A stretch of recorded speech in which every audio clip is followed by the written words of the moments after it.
First I would say there was often a tremendous emphasis on the US leveraging its advancements in hardware and chips to say the US must lead China. And then there were these debates of how many months are we ahead of Chinese models. I've long felt that the measure of leadership isn't in hardware and chips.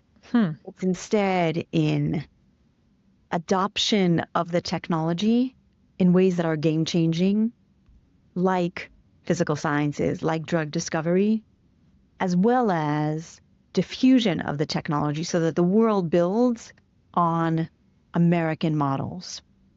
And I think as a result, when I hear the debate of who is leading, it sometimes focuses very much on the models themselves and on our chip controls, which were a good approach for us to use.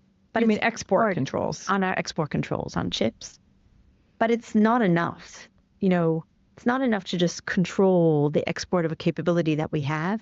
We also have to think about the promotion side, where the Chinese are essentially making a play for what they did in a number of other strategic technologies, like batteries, like 5G, which is ensure that their technology is broadly used around the world.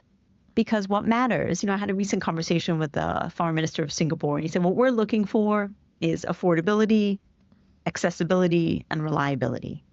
And that affordability factor is something that we're seeing playing out as China makes its models available in a broad way. So when we think about the competition, I think we need to think about it much more holistically than just, our model's a few months ahead, versus what is the cost and affordability factor, as well as the accessibility and capability factor to users around the world, because we want the world running on our tech. Not just because we want to be defining the standards, but also because at the end of the day, the results the models give are in many ways on what they're trained. And we want, when questions are asked about highly politically contentious topics, like what happened in Tiananmen Square, we want to ensure that people get uncensored responses, which is not what they're getting in China and on Chinese models.